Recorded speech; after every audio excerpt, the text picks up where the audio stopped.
Hello and welcome to the 58th and final episode of the Chicken Chess Club podcast, back from a long hiatus. That is in no way due to our poor planning, but instead because of our incredibly busy schedules.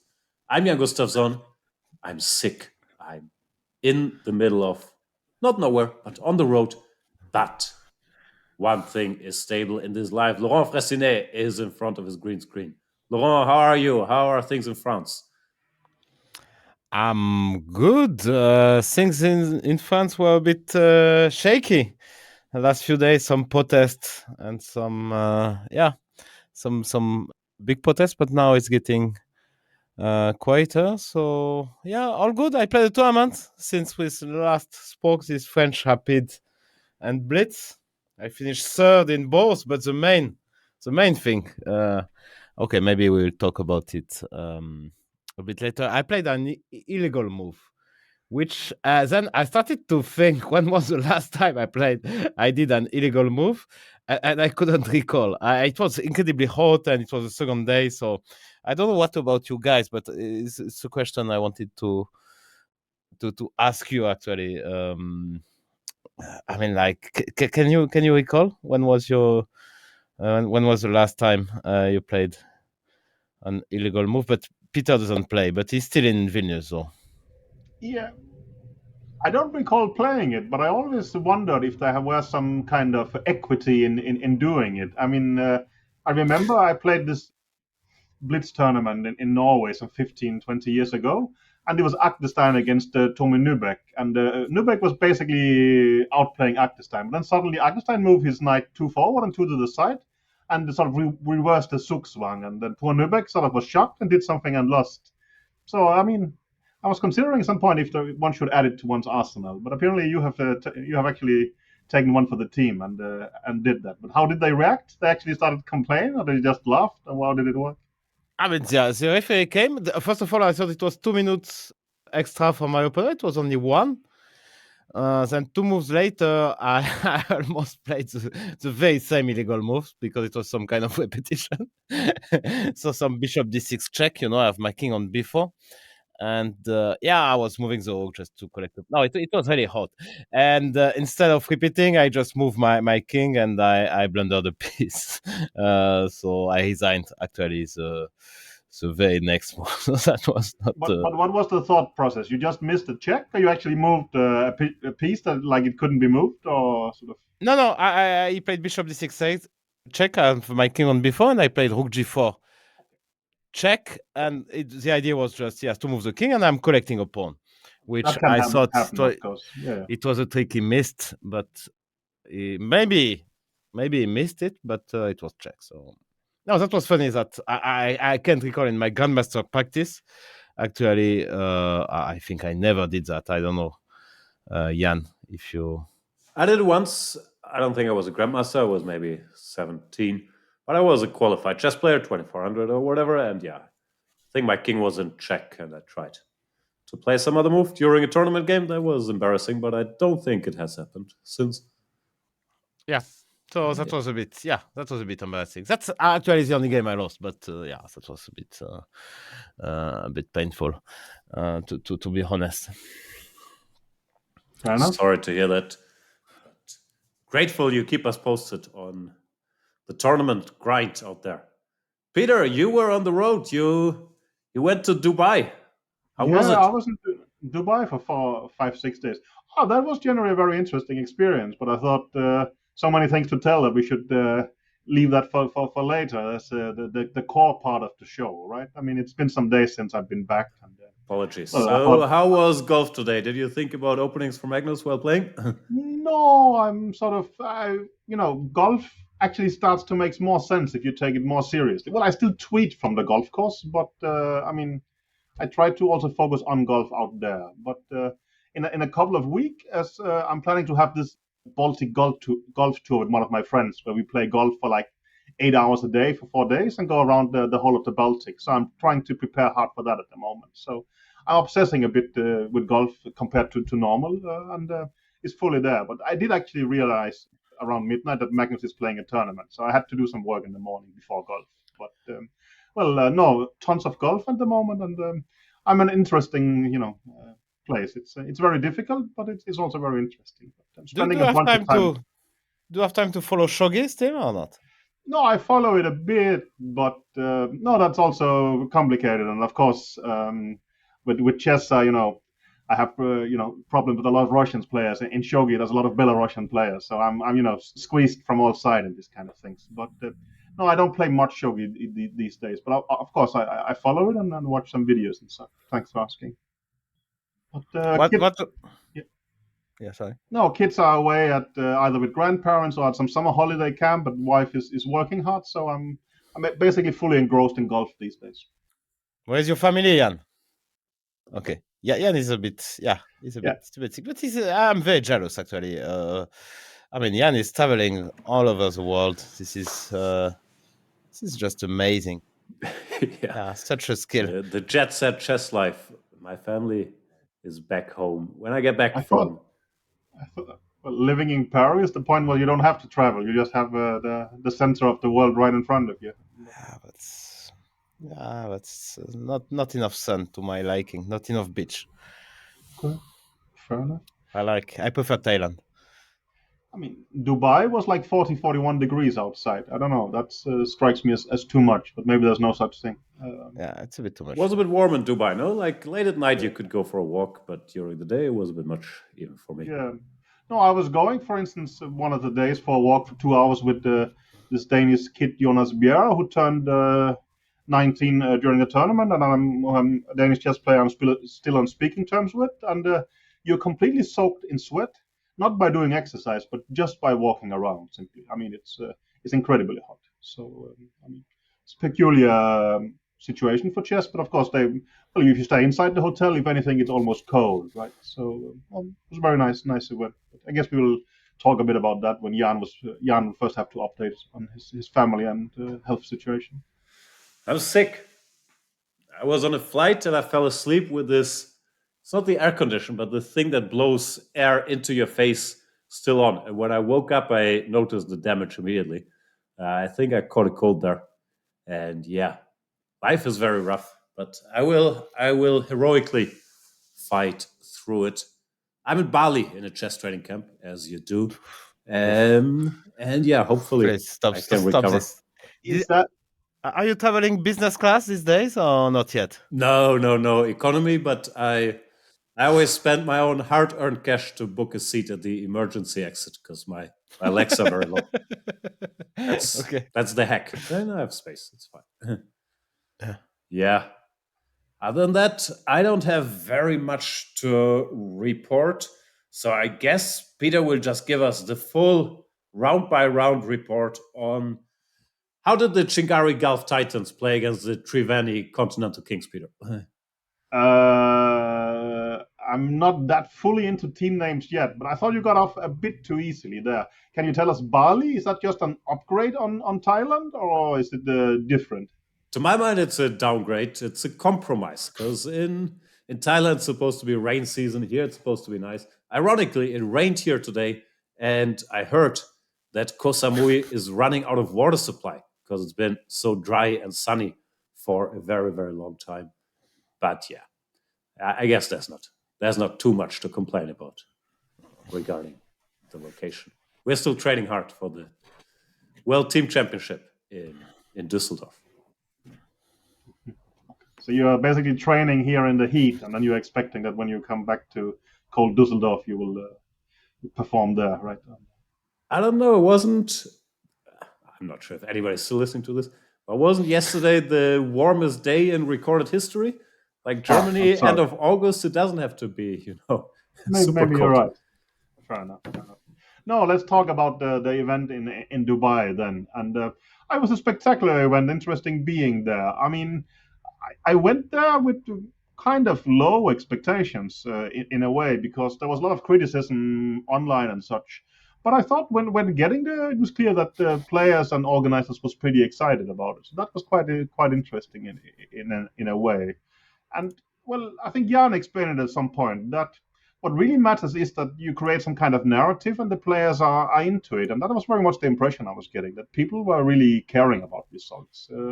I don't know if chess fans would care one bit. I guess that at the moment, no one has really sort of bonded with any of the teams. It's not like there's like 100-year-old football tradition, and you care for some of the teams. But those who were there seems to quite care in a way. I mean, and well, for instance, one night we were out with the team owners' boat and in Dubai and such. So well, there was also some persons around it, but especially during the rounds, you will see that maybe not the team owner, but quite some of those who are involved in the team would be there. And they would care tremendously about the results. Even well, I mean, we all played in different leagues, and I guess over time you start caring less, or at least you understand that well, you should care in the end, not during the whole time. But they seem to be very much into it. And it was an interesting show there, but I think heavily sort of aimed towards Indian television. They were sort of aiming for double-digit million viewership. I have no clue if they managed to get it.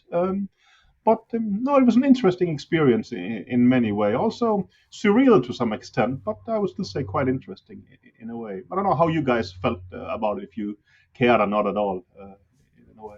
I was following it online. I found the first bit of marketing we saw. It felt a little corny or over the top or a bit chat GPT-ish, but I kind of turned on it because once you guys started getting more pictures from on site and people seem to be enjoying themselves, and you have all the best players in the world and it's fast-paced action, I think the vibe was generally positive. I can't say I watched much live, but from what I saw on Twitter, and yeah, people really seem to be into it. People tried hard. And yeah, it seemed like a fun but genuine competition. So overall, the vibe from afar, I turned a bit, and it seemed like it was quite positive. Well, when I was sort of on this boat trip, I spoke a bit with one of those who is organizing the league, and he said basically, well, no, there was some criticism from the chess environment of that.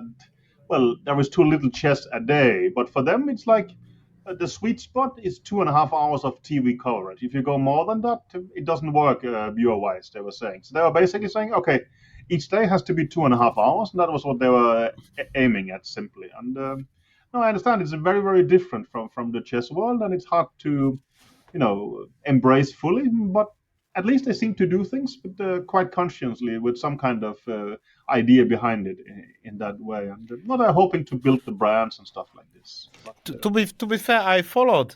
I was checking the games. I mean, like the last weekend when it ended, I couldn't follow. So I don't know how actually how many teams qualified. I thought this your friend Jonas was a great hero. As I saw, he won the last game while he made 1 out of 5. No, in the last day. So that was a bit weird, but he won the last game, so that's what matters. So how many teams qualified? It was semifinals. There was 6 teams playing a double round group stage, with That the 2 best progressing to the finals. Okay. Also, all the team matches were based on match points, but always one of the teams would have either 6 whites or 6 blacks. And then if there is a decisive game, it means black wins the match. So black has this kind of a tie break in that way. And again, it's too much entertainment for me in some sense. On the other hand, it did actually make the game matches very, very interesting. For instance, I think there was this epic clash between Vichy's team and Magnus' team, where it was basically down to Vichy Magnus the last game. And Magnus needed to win with black, and then his team would win the match based on tiebreak. While if it was a draw, Vichy's win would the team would win. So basically, the whole match can flip, based on a draw and a win, which is not normal in a normal match.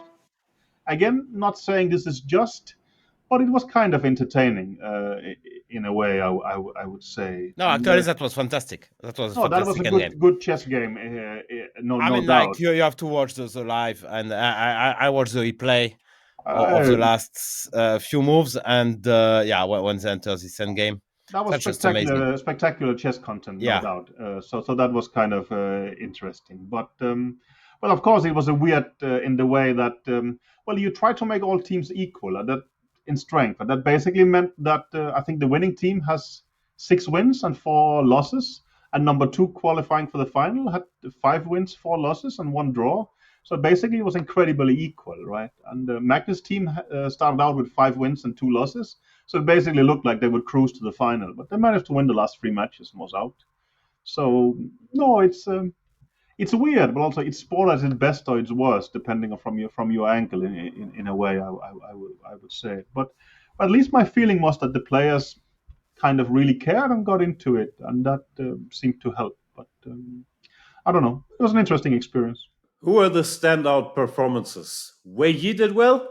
We don't see Wei Yi that much, Ah. but he's crushing when he shows up. No, like Yeah, that's true. Yeah, he made maybe like 8 out of 10 or something like this, right? it's not I think terrible. it was maybe Prague got if there was an MVP award or something like this, he got it. I think he scored an incredible number of points. Well, of course, also Seven he and a was half out of put on, 9, but on the junior board, yeah, no, he, like, he was put on the junior. He must have played 10 games, right? maybe it was 8.5 out of 10. Yeah, it was. Yeah, I don't know, but he was put on the junior board, and for instance, he won 5 games in a row with black. I was also, I mean, there is a coin toss like in football or any other sports, and the winning team can choose their colors. But of course, it will be reversed in the second sort of batch of the tournament. But Magnus teams managed to arrange it in the way that they had five matches with black in a row. So basically, the team had 30 blacks in a row. But Frank managed to win all his games, even so. So he was very impressive there, I would say. And as you mentioned, Yi, of course, was the cornerstone for the winning team in a way. But Anything else that stood out? Vichy did impressively well. Vichy did impressively well, despite that he lost both his games to Magnus. He did very, very well, actually. I think he ended up on a plus score, maybe even more than plus one. And I mean, well, to say Vichy has retired is too strong, but he hasn't played much, right? And well, he skipped the Olympiad, for instance. It's not like he skipped the Olympiad. It's rather that he plays very rarely. But he actually showed up here and seemed to do pretty well, winning against several strong opponents. I mean, well, the concept is like board one is an icons board. And while Vichy, of course, is an extremely strong brand, he's not, well, like me, he's crossed 50, right? So he's playing the absolute world elite players. Getting to a plus score there is just genuinely very, very impressive. And no, generally, Vichy seemed very, very cool there and basically seemed to be leading his team towards the finals. But like with Magnus teams, a couple of bad jumps in the end, and they ended just out of the finals, actually. The final was also spectacular. It's basically 2 matches. Well, each team again will have 6 whites and the other one 6 blacks, and you reverse it. And I think one of the teams just barely won their whites, the other one crushed, but they don't count game points. So they just said, no, this is 1-1. Then they went over to Blitz. That was also 1-1, but this time both the black teams won. And then they had to go to not sudden death, but maybe sudden victory, it be called. And there is like 6 boards. So what they would do is that they would draw lots, and they would just start picking random boards and say, okay, you two play. If one of you wins, then your team has won. And well, I mean, this Danish kid Jonas Bjerre, as Laurent mentioned, had lost all his 4 games against Sindarov in the final. So if I was him, I would have really hoped my card never came up.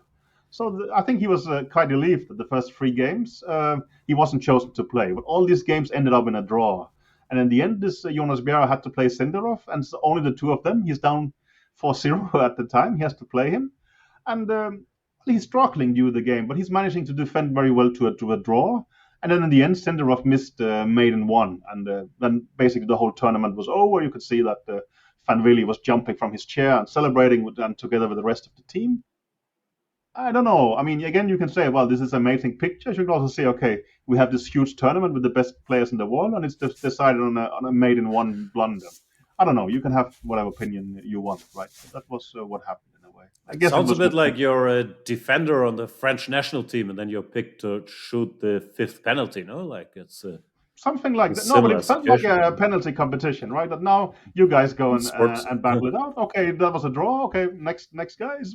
It was very entertaining. It feels very random, but again, it's sort of half chess, half reality show, right? And maybe that was. I think it's chess. As long as chess is played to produce a result, I mean, you want some intrigue and some potential for upsets. I think it's fine. Overall, I think it was a success. So the dabbling with the format also all the players my- they got to show up. I mean, to be fair, I really don't like this kind of format where you play like 1 week. You will play 1 week and then you will have the two best and play some knockout. I mean, I think you should go all the way knockout or all the way Like round the robin. Football I mean, World Championship. Okay, come on, but no, but it's Champions not. League. No, but the Football World Cup, you play more knockouts than this pool That's fair. games. There is more teams. Yeah. But I think So ideally they would like it like that. I mean, like NBA, all kind of American sports. But well, right now there is only 6 franchises. Right, they are hoping that more team owners will join and things like this. I mean, well, you could have a team along if you want. The Chicken Chess Club. I mean, we could have a team there in a way. But and no, I mean, like a I think, multi-million dollar franchise. yeah, Chicken Chess Club team. I forgot. Maybe someone mentioned a number. Actually, was the buy-in, but I forgot it, to be honest. But I think they're hoping to expand. yeah, okay. I think it also depends on television and such. And my general feeling is also that while, let's say, team owners has committed to a certain number of years, there could, in principle, be some kind of television company who basically has a switch-off button who says, "Sorry, not enough viewers, no season 2." I don't know if that's true, but my feeling was that could actually be that there is some kind of layer who is above FIDE and everything, who just says, "Okay, this is that didn't work from our perspective," but I have no clue. Generally, I think we can all agree there's no layer above FIDE, and there shouldn't. that is probably too. Well, yeah, okay, fair enough. I was trying to be other than serious. that, sports leagues, depending on TV money, is also normal. No, I'm not sure what the deal was there, but if ESPN or Fox or whoever has the rights told the NBA we're out, then I'm not sure if the NBA keeps going forever. So I'll keep watching. we'll see. But I mean, when I came there, I thought, okay, this is weird, but generally, it felt very genuine from everybody involved there in a way. It was interesting. Well, mainly, of course, I was hanging with Magnus and his team to some extent, but even so. And What was the final score of Magnus? Because he won many games and lost few as well. So I guess it was a plus score, but not big. It's a no? plus score of something, but I mean, but that was also the thing that you start caring about the team results also to quite an extent, right? Because I mean, well, So you felt more of an SG Alpine Warriors coach than a Magnus? Not fully, but well, like let's say when you play Bundesliga for Baden-Baden, you understand that your team is going to win anyway, so you actually care a lot about your own result in a way, right? Here, it felt more the other way around. That, no, of course, I would much rather we have care about our home arrival time. Excuse me? Yeah. Okay. Yeah, that's a good thought. Yeah, but no, I think, and well, you can really see that those organizing the team, they cared so much, and they were so happy when they won, and very quiet when the team lost and something like that. So. But he shocked me with one opening choice against Aronianas Black. I cannot remember. What was it actually? What was it? I mean, some really weird stuff. Didn't he just play this double Financietto in the King's Indian? Maybe. I mean, that he played against Lukash and no, it was something more shocking. If you're thinking about Black against Aronian, I think it was that, right? I mean, yeah, you're right. I will check it out. He's playing Tivyakov system, so well, what do you want? I mean, yeah, that's true. That's good. That's legit. Sounds like it. Okay. Magnus won that against Aronian. He had this quite shocking blunder. I think he explained it as always. When it's a trivial blunder, there was quite some thought and a blackout behind it. But I haven't seen him do anything like that, like to take on d5 and knight takes d5 and knight c3 checkmate. That was, that was obvious for his standards. Completely tournament decisive, right? I mean, Aronian's the winning team would just have been out with 1 round to go, and Magnus' team would have qualified. Of course, there were still games in progress at that time, but basically, Magnus turned a somewhat better position into, well, he literally resigned on the next move, right? Well, it was mate in 2, literally, no? Yeah. No, it was very strange. And you're right. I think he tweeted some kind of advanced reasoning, but he gave some long line where he had missed knight c3 and calculated rook e8 to go rook takes e4 and then knight c3, knight d6 and so on. But yeah, that was surprising. But happens to the best of them. He did show he's still pretty good at chess to transition. by winning the Title Tuesday, Laurent's favorite Yeah. tournament, with 11 out of 11, which is rarely I done. didn't play that one. That's why. Oh, that's why It happened. Ah, I see. Yeah, of course. I didn't play, so I couldn't. I couldn't stop him. I'm the only one. It seems. Second perfect score in history, and they must have played dozens of these by now, no? It's almost surprising if you hadn't done it sometimes before. But maybe I'm just underestimating how incredibly strong it is. It's just incredibly strong. I mean, like when I'm like registering, I'm number 30. Yeah, that is the definition of incredibly strong, indeed. Yeah. Which field would you say is stronger, the average Title Tuesday or Mind Games 2012? Mind Games 2012. Yeah.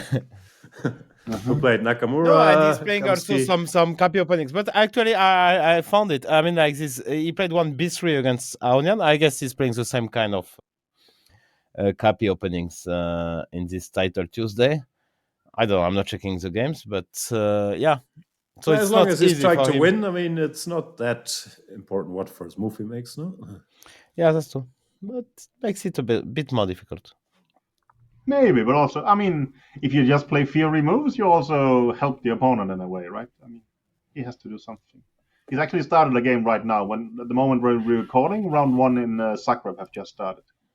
And he's out of book. What's in Zagreb? Yeah, that's a good question. It's a Rapid and Blitz, part of the Grand Chess Tour, right? Yes. It's a Super United Rapid and Blitz tournament. It's probably based on some sponsorship name that I haven't researched. Super United? Superbet probably, no? Or Yeah, well, that would be my guess, yeah. I don't know. Sounds reasonable. Connecting minds with Kasparov? It's called Super United, but maybe it's Superbet. Again, me and Laurent has not researched one bit for this episode. We're just reading aloud what this Maybe has been Superbet stated. United with Yeah. somebody else and they called it Super United. Yeah, fair enough. But no scores yet. But Magnus is he's playing Gukesh, and on the subject of Gukesh had a pretty rough tournament in Dubai. I think that's putting it mild. Actually, that was very strange, right? Someone who was doing that well in Norway chess against the absolute world elite, even crushing everybody except Magnus in Armageddons, and then you see him in Rapid where he completely imploded. I don't have any reasonable explanation for these incredibly outliers in swings from Norway chess and Dubai. I mean, I just have no. It's basically impossible to understand how you can, swing that much. I'm still a fan. Gukesh stays right up there in the junior power rankings. But he's a bit more stable in classical, you could maybe argue, where he's really had, since Vike, at least consistently good results. But yeah, we believe he was on Magnus's team. Maybe was there too much attention? Nah, Prague did pretty well on Magnus's team as well. Yeah, maybe, but it was not my impression that this was a huge issue in a way. But of course, maybe it's intimidating playing on the team with Magnus and having Magnus sitting next by, but it's like 10 or 15 minutes a game. Do you actually care who is sitting next to you? I guess you are just too engrossed in your own game normally. So you can hardly see him behind all the hair, no? Like, yeah, that's maybe I forgot. I stopped paying attention to that, but again, I'm sure you did. Yeah, that's a known storyline with you, that you never pay attention to your boss's hairs. This has been going on for decades. Yeah, that's not my focal point, to be honest. That's true. I mean, just a joke. Now, yeah, that's a good pirate joke, which I enjoy. Maybe I'm giving away secret confidential information now, but please do now. Finally, now finally we get it. I was playing golf with Magnus in Dubai. Not what we want. No, please. We want the true story, which you told me once, but you never. But then you've denied it ever since. Yeah, that's just amazing, actually. But yeah. You forgot you told it once. Anyway, Zagreb Grand Chess Tour starts today. Magnus, Nepomniachtchi, Caruana, Alireza, Anand, Rapport, Duda, Gukesh. Somebody misspelled Gukesh. Yeah, that's on purpose. Saric. Lupulescu. I saw some odds of winning were published somewhere, probably on Twitter. Magnus had 45%. and everybody else had less. Is that fair? In total, or for No, one for event? this Zagreb event. Uh-huh. What I was I think- surprised by Duda, who I think won the last of these events, only at 5% according to that. Yeah, well, they're just no. But I think you're thinking of these mathematical models, right? That's just taking the ratings and doing simulations, which is a very cool thing. But it I might want not book results, yeah. truly reflect your insight level of understanding. I would say. No, I mean Duda I mean, won obviously two of these things. No, Yeah, sorry, yeah. go ahead. Mhm. I mean, to be fair, I have the feeling. I mean, I don't know. I cannot back up with any stats, but I have the feeling that of this Rapid and Blitz, Magnus, since it exists, I mean, he's winning one out of two, basically. I mean, he won so many of them. I'm not a He's always so mathematician, but that comes close to 45%. No? Yeah, exactly. That's why I think it's a good percentage. I think 45% seems. I'm ready actually to bet. I would bet on Magnus still. But I mean, in an event where it's combined Blitz and Rapid, I would Yeah. feel that should definitely favor Magnus. I mean, Yeah. so many more games. I mean, it should really be helpful. I would guess he's more than 50%, but of course, Well, Duda might did lose. win the last one, so he's due one. Did he? Keep up the. I thought Magnus won. Okay, Did Magnus win? I really thought so. Duda won the Rapid. Yeah, Magnus. Oh, yeah, I apologize. Duda- Yeah, you're right. Of course. Yeah. Duda needed to win. In the Duda last just won the round to tie Rapid. Yeah, Magnus. I'm sorry. You're right. Of course. Yeah. No, Yeah, no, Magnus take won the everything whole back. thing as Just take it. almost as usual. I'm Yeah, he didn't facing win. so much fake info. You know. Yeah. Okay, but you No, did no, apologize. you're Fair right. enough. Yeah. I apologize. Yeah. Okay. Also, you weren't there, but- so I could just have done the math. I was not there. Was I? yeah, that's No. That was a good one actually. Yeah, fair enough. I mean, and the question is, who else can win? I mean, like I see another name who can win, but I don't see. I think Nepo, Fabiz are not stable enough to win. I mean, Firosia Caruana. Yeah, I is mean, there. Alieza, of course, Alieza can win, and he did show course. in San Luis that he can. So last year, but yeah, from the I mean, like Vichy. I mean, I cannot imagine Rapport as well. Said Shupulescu. I mean, maybe Gukesh. Oh, he's not that stable. He's not that good in Rapid. Yeah, it seems compared to Classical. Let's say. 27 games, 9 Rapid and 18 Blitz. Of course. That is too much. I mean, he could win maybe a shorter distance, but this is, I mean, to win this, you more or less have to be kind of the best, right? So, Yeah. I mean, don't get me wrong. Just Gukesh is 17 years old, expecting him to be better than the best in the world is asking too much. So it's a 2-horse race, yeah. It's a bit Who too are the Alieza horses? and Magnus. Huh? Magnus and Alireza, or Yeah, of course. okay, sorry, Well. sorry, I asked. I mean, okay, in Blitz, I mean, like in Blitz, I think Alieza is 2,900, right? Caruana is also pretty cool in these events when he really cares about them. So we'll see about that. But, I yeah. don't think. People think of Corona as being weaker in Rapid and Blitz, but many people don't know.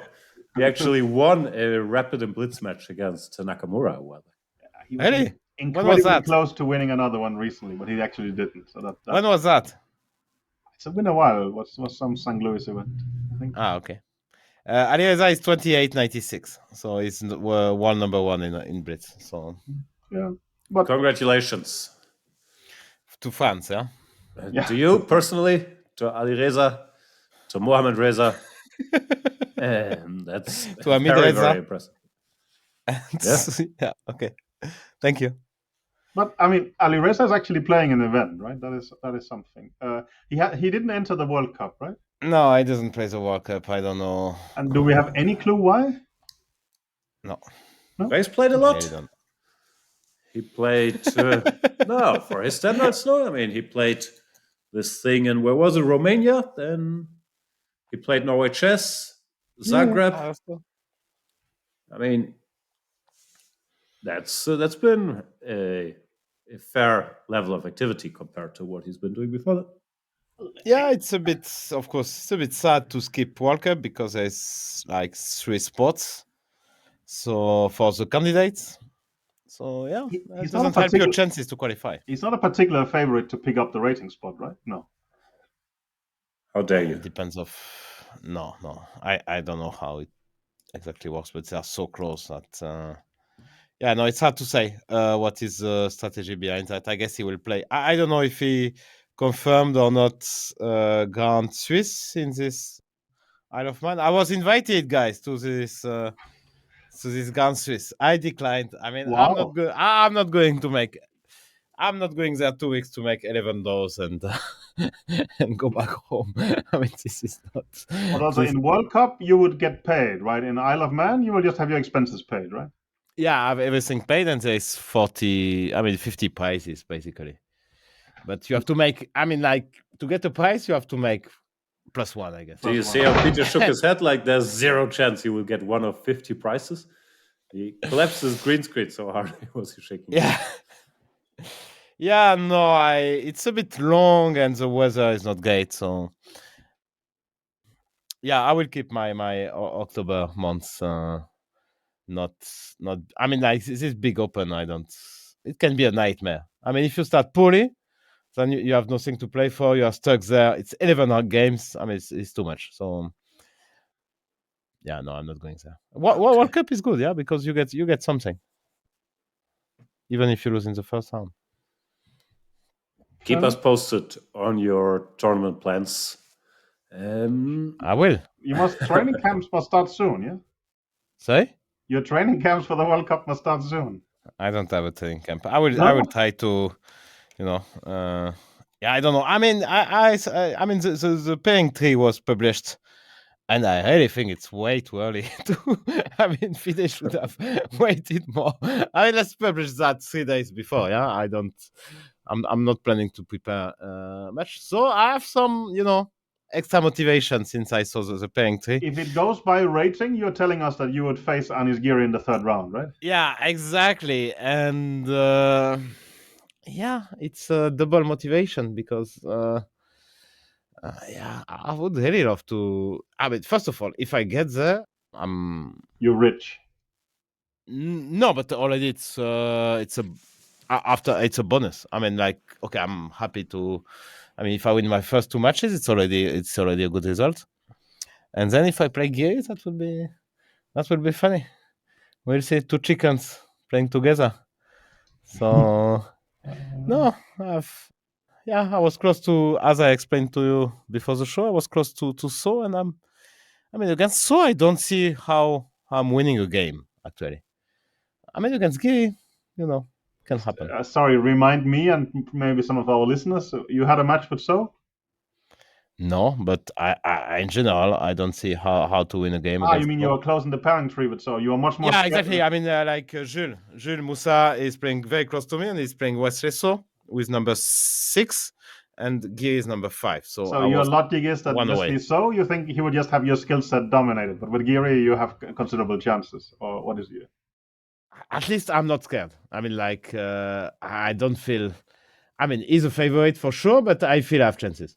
I mean, like, call it 10%, 15%, but Yeah, I feel I have chances. No, I mean, like, I see a way how to beat him, Are you gonna tell us which one, or is that gonna come as a shock? I fully agree. Yeah. At the very least, that Wesley would have crushed you. Shout out to Wesley. Big fan.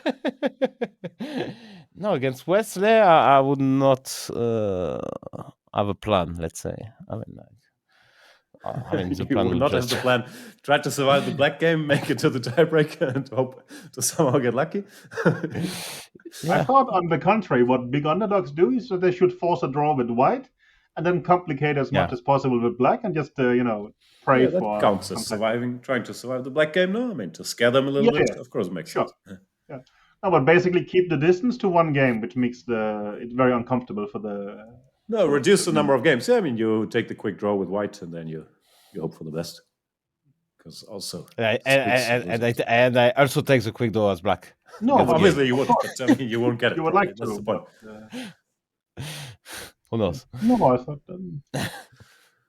Okay. No, but let's see. I mean, like, okay, yeah, well, it's for later, obviously, and yeah, no, it's a special, of course. We will, of course, do daily coverage on the Chicken Chess Club channel of every Laurent game match that lasts longer than 25 moves. No, that is the first match. I mean, because I was checking, they published this yesterday. I mean, the first match, the guy is 22-30, But I can tell you, he's playing much better than that. I mean, it's not.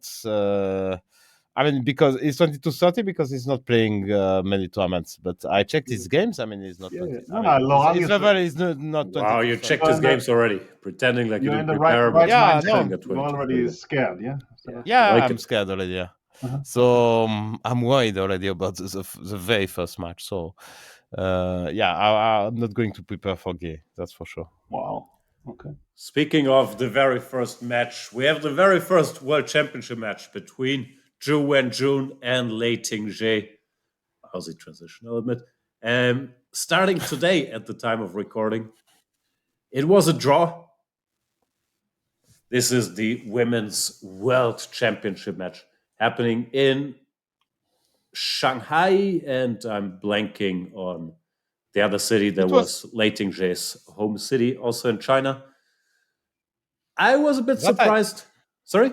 Yeah. Sorry. Please. I didn't know I also don't know the city, but I know I saw the game. I mean, actually, I checked the game. It was interesting. Okay, good. You were a bit surprised by what? I was a bit surprised. I saw some experts being polled, as usual, on Twitter, and 8 out of 9 said that Zhu Wenjun was going to win the match. That sounded high. They have the same rating. Lei Tingzhe has been much more active recently. She's been crushing. I don't think there's a particular favorite in this match. If anything, you would go with the more active player who's been gaining rating, while Zhu Wenjun has. Well, she had a good tournament now, but she's been declining a bit from 2,600 to 2,560-ish. So I was surprised by that, all I'm saying. I agree with you. I saw the same tweet, and I almost I thought about replying to it, but sort of I generally agree with you. That struck me as kind of strange. I mean, I don't see there's any particular reason that she should be a massive favorite in this match. Of course, you can argue that it's 9 experts doing it, and should she be a slight favorite, they would all choose her anyway. So it doesn't reflect that kind of things. But I'm saying she might be a slight underdog, and therefore to have it 8-1, I was shocked actually. Yeah, but no, But Zhu Wenjun is 10 points higher rated, so yeah. Yeah, no, but with the rating, and she's also more well known. But I also, guess my feeling is that exactly. neither the experts nor us are experts enough to have a clear opinion on these things, right? Yeah. I mean, I would say we're more experts than the expert, and correcting them. That was actually what I thought when I saw the tweet as well. But that would be immodest to tweet that as response. Except for Ben Johnson. Greetings to the Perpetual Chess Podcast, who was the only one who chose Lei Tingzhe. Shout out, Ben. We see you. Yeah, I have no clue. I will definitely check the games. Clip that. You say you checked the game already. It was a Berlin. Interesting. Played No, it the was same line interesting. like Bjorn raced against Ali Reza. A game you know. Yeah, but and quite had some pressure. No, the game was interesting. Considerable pressure, I thought, right? Yeah, it's a moment. Some content there. I mean, Zhu Wenjun made a mistake after the opening, and then she was probably massively worse, maybe even close to lost. I don't know. She could have taken some bishop. It looked drawn, but she didn't, and then she suffered. No? It's early days, but do we see different patterns in, let's say, this match compared to the Open World Championship match in terms of here? Well, they would play the Berlin and more sound stuff, while Ding was going completely out of his way to play very abstract openings in a way. He played the Marshall. It's his first opening. That I understand. Berlin as the first opening. I'm thinking about with White.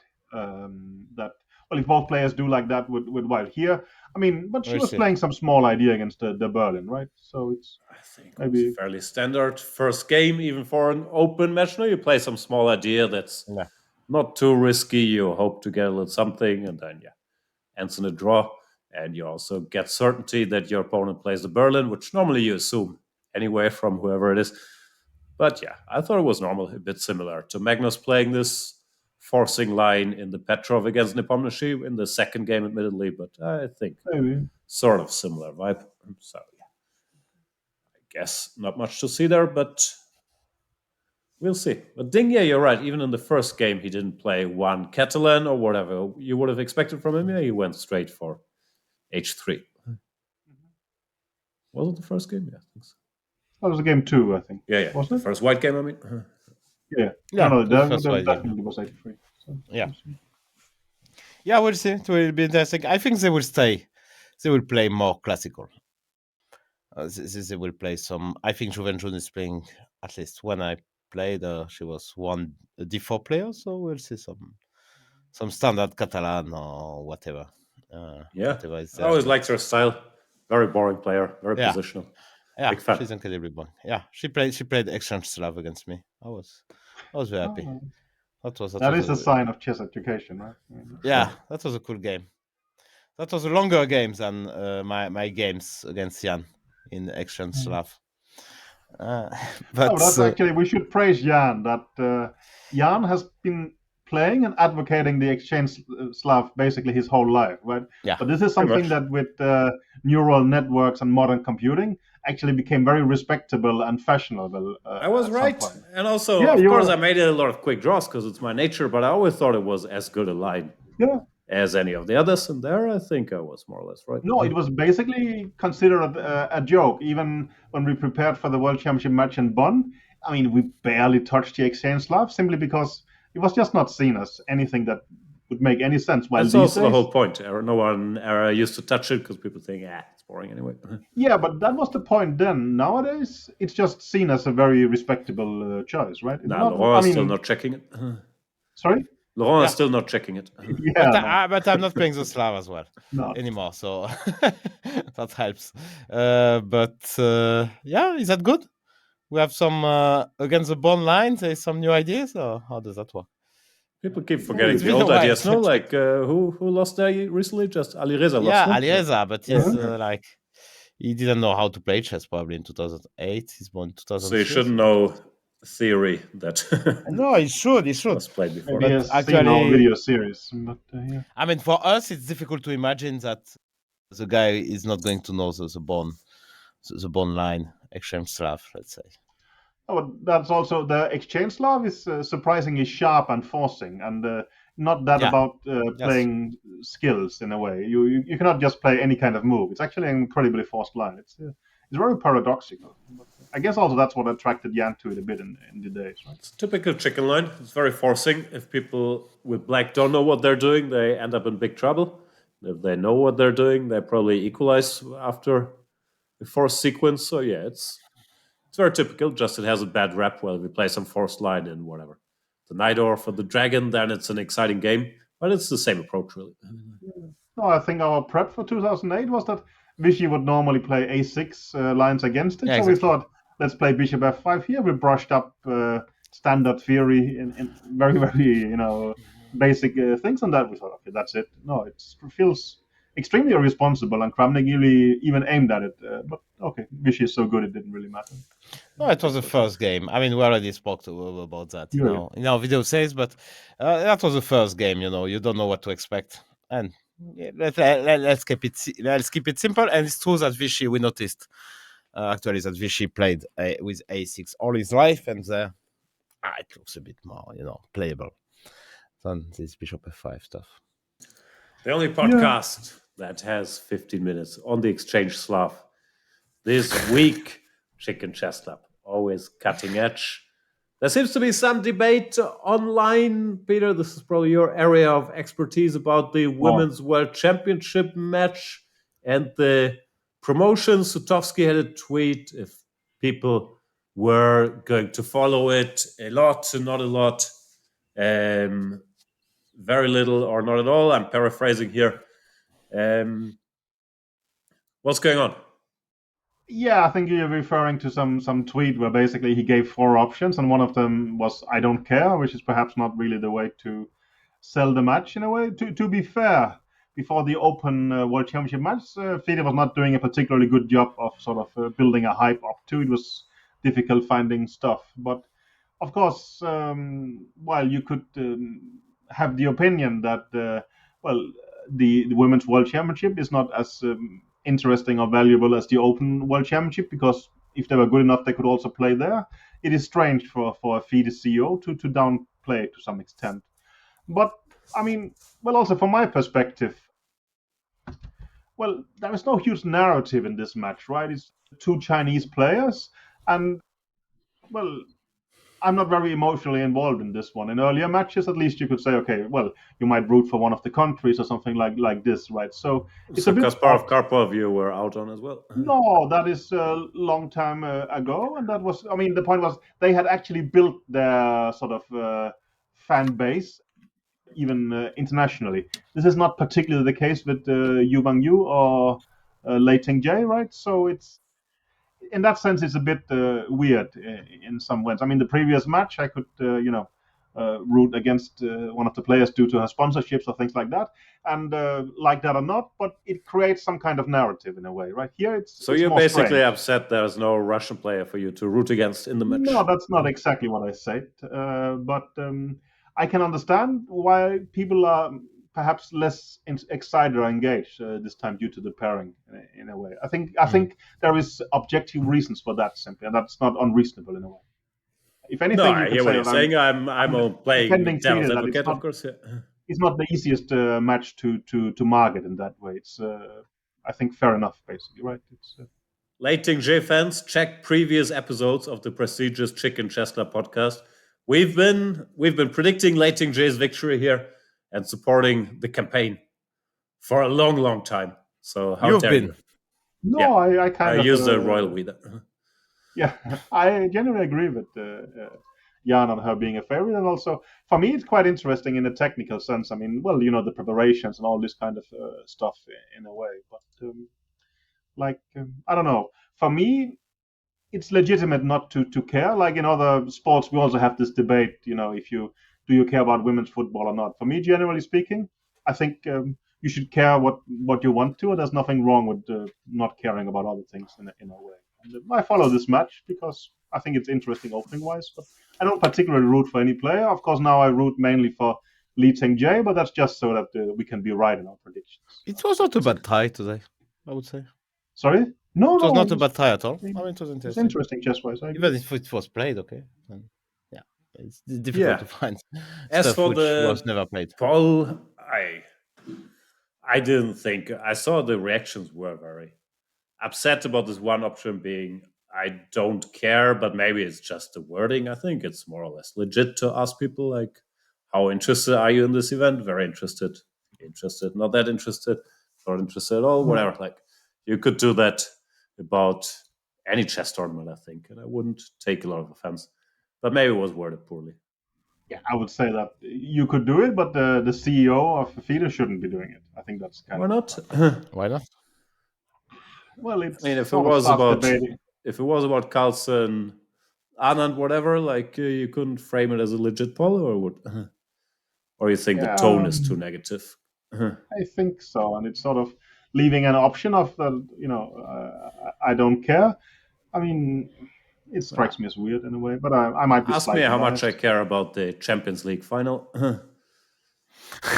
Yeah, I do not care. Like, I mean, again, but not sure what you people if want. you were sort of working in the marketing compartment of Champions League, you would probably not leave that option. I don't know. Maybe they want to know that I'm not interested, even if Paris Saint-Germain makes it, which they usually don't.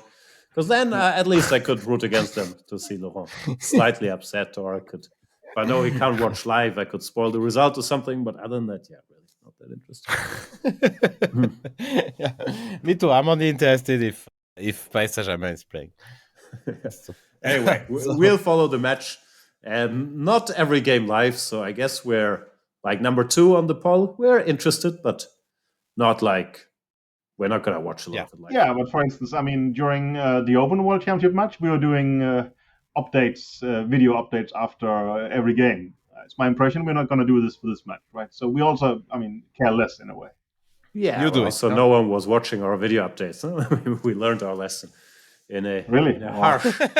harsh manner, and we also didn't watch those live. I don't know. I might do the occasional video, but yeah, I'm not gonna lie. Of course, the attention of the chess world is slightly less on it than on the open match. Yeah, other than that, I agree that everybody can watch or not watch whatever they want. I saw, but this might be also small sample size, or maybe I was tuning in too early, or people are watching it somewhere else. The official FIDE coverage on YouTube didn't have very many viewers were not tuned in, but maybe people have to find it on the first day. Could be.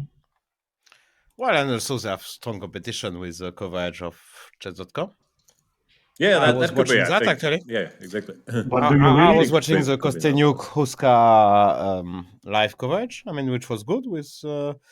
I mean, I didn't see any reason to change because they had the live feed of the players, and it was Do entertaining. you really so- think that matters? I would almost think that having another chess event almost helps, so you can watch both at the same time. I I think mean, it's Peter's not like you're saying choosing to same watch event. only one of them. It's Well, the same the same event. event is covered on different channels, and yeah, Chess.com has Ah, a sorry. bigger viewership there. Yeah, I didn't see the numbers there. I was just randomly skimming through Okay. my YouTube, and so it was on. But yeah, we'll see how the numbers are. I have no idea. I'll check it out. An update on the game in Zagreb is that Magnus is much better with black against Gukesh, but also that Vichy is quite better against Virusha. So we'll see. Oof. Ah. Playing with Laurent's feelings there. I am on purpose. So yeah. What else is going on? Let's check our sheet. Ah, no, those are just leftovers. How- My 1,000 many games games did you match play? against Etienne Gardet still going strong. 23 games played. I don't want to spoil the outcome of games 21 till 23 just yet, but I did win them. I'm very, very impressive when it comes to beating players around ELO 1000. No, but it's a fun experiment. I'm not sure if anybody's learning much from it, but I think we're getting to know some basics in the Rui Lopez and the Italian.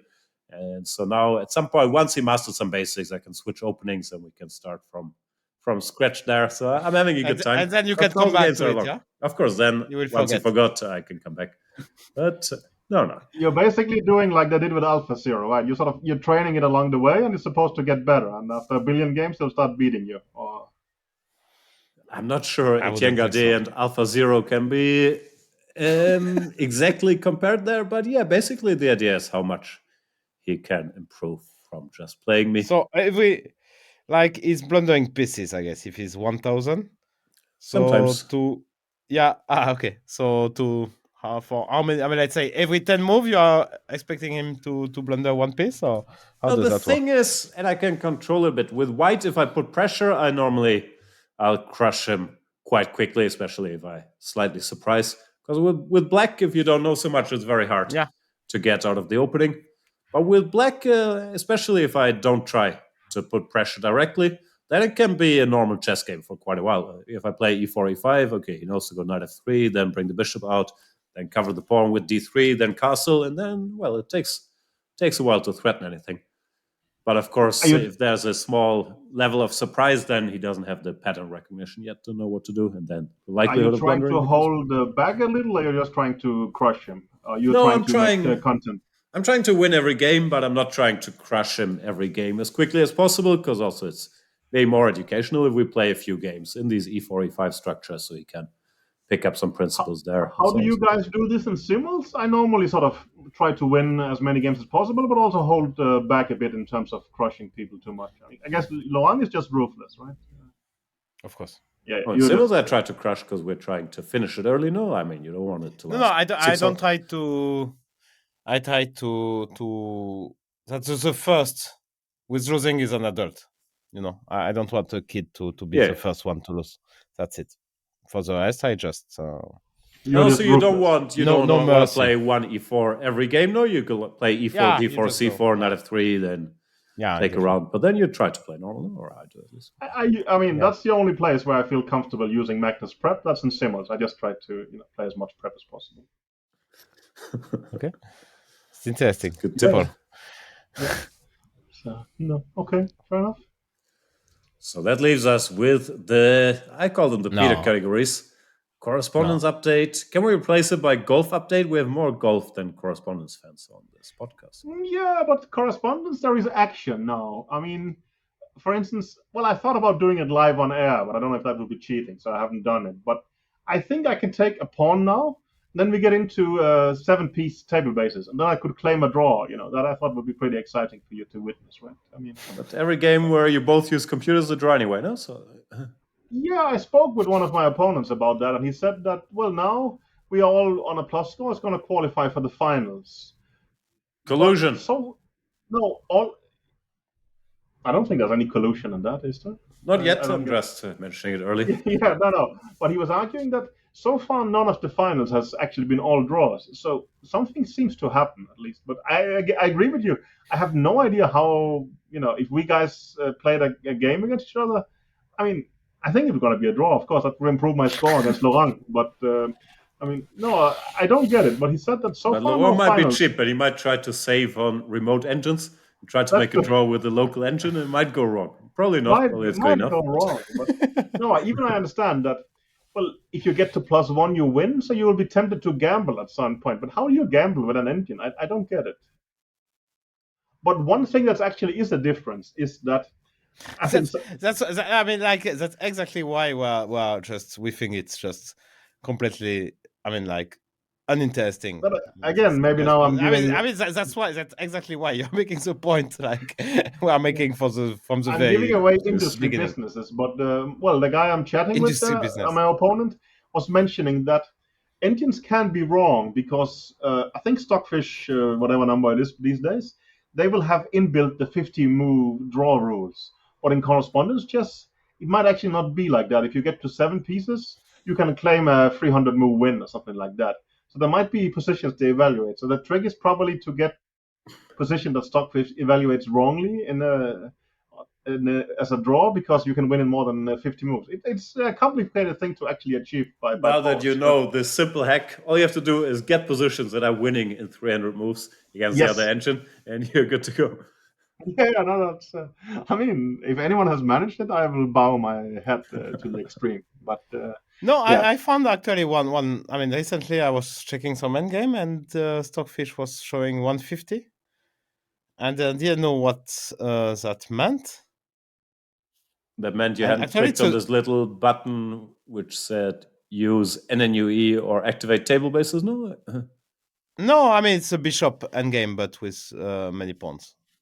Oh, Let's okay. say. I don't think that refutes Gusti's argument. I'm probably still right. Yeah. Mm-hmm. Okay. No, I'm No, not I sure, have but yeah, often when you. Anyway, go I ahead. sometimes had this rule in the back. It's a draw actually. I think. I mean, I couldn't improve, so I Oh, was a bit surprised that the evaluation was so high and it was still a draw. It was maybe one time when I got some recognition from Nakamura, but he was we were talking about some endgame that, like this one Laurent mentioned, said that it was like 1.5 plus, and I pointed to him that saying, well, if it says 1.5 plus, but it doesn't start increasing on bigger depth, it could very well be the sign it's a fortress and a draw. So, and he seemed to think that was a relevant remark or something like that. So I got. No, I don't know if I got recognition, but at least I chose to. Was that how your bromance started? Yeah, it could be. Dropping that knowledge. Well, I mean, also you talk about bromance. I don't know if we exchanged one word in Stavanger, I would say. So. But that's offline. You can be online bros and offline. Maybe you're right. We can be off. Yeah. Maybe you're right. Yeah. So it's a good point. Yeah, maybe he just thinks I'm good material for his show. Could be. Don't we all? Don't we all? Don't we all? Yeah. Having said that, we move on to the next and final topic of today's episode. 5 minutes of FIDE featuring Fide Hardy Nielsen are coming up. Enjoy. Thanks, everybody who, like me, will be leaving for listening, and see you next week. Goodbye, Jan, and goodbye, Laurent, as well. But today's subject is actually somewhat important, I would say. I think something people hasn't paid enough attention to is how well this full-scale invasion has affected the Ukrainian Chess Federation. Of course, it's been affected in a direct sense. We have seen that some of their members has died or had family members died. Some of them are sent to the front. I mean, we know that I think Kovalenko has been to the front numerous times. We know their vice president is also at the front, for instance. And we saw even in the early days of the full-scale invasion that the team captain of the European gold-winning team, Solipa, was defending his home city at barricades and so on. But I'm thinking more of from a structural point of view. I think very recently there was a big meeting, perhaps online meeting, between all the sports federation of Ukraine and the Ministry of Sport, I think. And the Ukrainian Chess Federation wrote an interesting post about how, well, that they are actually very much affected by the situation as it is. And recently, I think that the Ukrainian Chess Federation has asked for dispensation from the Ukrainian state to be allowed to play against Russian opponents in chess. And the context for that is that basically, I don't know if it's illegal in principle for Ukrainians to play against Russian players, not, I think, in a direct way, but what Ukraine, the state is doing is that they will start to withdraw funds and maybe even the sort of license for sports federations who is having their players play against Russian players. But as the Ukraine Chess Federation points out, that, well, if our players cannot play against Russian players, it's basically impossible for them to exist in the international context, exactly for the reason that, well, FIDE allow Russians to participate under a neutral flag, which generally has not been the case in other sports. And this really squeezes the Ukrainian Chess Federation in a direct sense, that they could lose their license. But let's say also in a financial sense, for instance, that the Ukrainian Chess Federation pointed to that, well, the fees and support they get from the state is very much linked to the results of their players. But for instance, well, they will often get quite some support due to the Mutishuk sisters. But as they can't play against Russian opponents, and chess keeps putting them in that dilemma, and they have to not play, it means they don't win anything, and this has this indirect consequence that the Ukrainian Chess Federation then will start lacking money. Another point that sort of the Ukrainian Chess Federation was mentioned was that they seem to have lost at least 68 players who's changing federations. Again, very logical, and you can understand it on a personal basis. If you're a refugee, maybe you will try to do a career in a new country, you'll try to integrate by being a player there. It's very reasonable. If you're a top player like Shevchenko, you get a good offer from Romania, you will change there. It's impossible to be critical of that. But of course, it also has this huge effect of the Ukrainian Chess Federation. And while Russia, to some extent, might have the same problems, the rules is that if you change back to the Russian Chess Federation later, because you don't have to pay for that now, you don't have to refund the money later. But for the Ukrainians, it's kind of different. They might be financially compensated for losing players. But it means that after, well, for instance, should the war finish and the players want to become Ukrainians again, well, then they actually have to start paying for it. And that could be, well, completely impossible for the Ukrainian Chess Federation at that time. So there is quite some dilemmas in play. I think one argument is mentioned that, well, we see in tennis, it's kind of the same, that, well, Ukrainians will also play Russians. Why can't they do it in chess? But tennis is different than chess. I mean, for instance, Wimbledon, or I think the whole tour, is actually a private organization, while in chess, well, it's organized by the federation. So I don't think that the Ukrainian Tennis Federation would risk the same kind of sanctions and have the same effect as the Chess Federation is having. The Ukraine Chess Federation is trying to do some things. For instance, as I mentioned, they have applied for dispensation so that they will not be punished for interacting with Russian chess players. And I think also the Ukrainian Chess Federation has asked for Djokovic to be sanctioned. I don't know if internationally, but at least by Ukraine. As probably I've mentioned before, Djokovic's wife is sanctioned by Ukraine, but Djokovic himself is until now not sanctioned in a way. So I thought it's relevant to mention that, of course, Ukraine and Ukrainian chess suffered in a very, very direct sense, but there's also this huge indirect reasons why they suffer, and the Chess Federation wrote a big piece about that on Facebook, and I think it's relevant to keep in mind, and also that, well, the chess world generally have a responsibility to help the Ukrainian Chess Federation and the chess community in general, because they are suffering from these kind of structural things, that the chess world is not having this direct ban of Russian players. And when a lot of other sports have that, it leads to this kind of effect that I tried to describe here. And I assume that Laurent No, Laurent is actually still here, so we can say goodbye together. Jan left a while ago, right? Yeah. Yeah. Oh, Jan is back. Hey, it's coming back. Wow. Wow, amazing. Okay. Hi, Jan.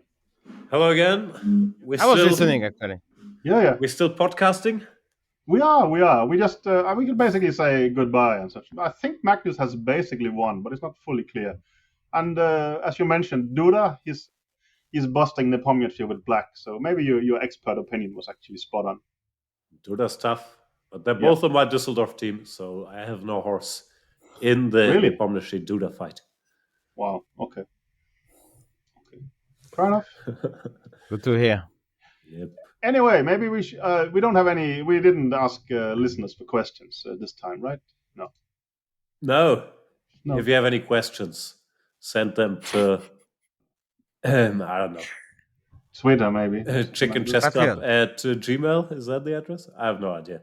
To Twitter, to Patreon, somewhere, and we will get back to you in a timely fashion. That could be. And well, for Jan, we wish you a speedy recovery and hope Thank that you you. will enjoy Come on, no. Bali. No. You don't wish Jan a What? speedy Not even recovery? a speedy recovery? We don't want him to enjoy Bali. So. Come on. We're just mega jealous here in France. I'm So- sick. I'm sick. Working hard. Yeah, but Haven't gotten a it's- single it- Balinese massage yet. No, it's what you told me once that you like to see me happy, but not too happy. So No, but I Yeah, mean, that's what I fair, wish but you- healthy. I Yeah. always want you healthy. Healthy. yeah, and mildly. healthy. But Mildly. if you are fully healthy, I mean, you don't look like you are dying or anything like that. So if you are fully healthy, then you will enjoy it. No, but you're breaking Too much, the so. code here, Laurent. I mean, you can be against. You can. I will hope for you losing in chess, except when you play Geary. Of course, but And healthy. for chess politics, I will also hope bad things for people. But I thought health and family somehow we actually wish the best, right? I mean, even Yeah, but it's Sure. very small. Come on, it's very small. very foo, small. He which looks. he got He in looks his- in his- terrible. No disrespect. He looks in a perfect shape. Come on, he doesn't in need rough any shape. kind of He massage. doesn't have this glee in the eyes he normally has when we're doing podcasts. I would say. Very It's true. because of the glasses. Okay, Took them off. He yeah, took I them know. off. Yeah. No, I'm sorry. He actually looks like he's not feeling well. But if it gives you any pleasure, Well, okay. Thanks, Peter, for your wishes. Laurent, all the same to you. Yeah. It's been a pleasure talking to you guys either way. See Bye-bye. you next week or sometime. Bye. Right.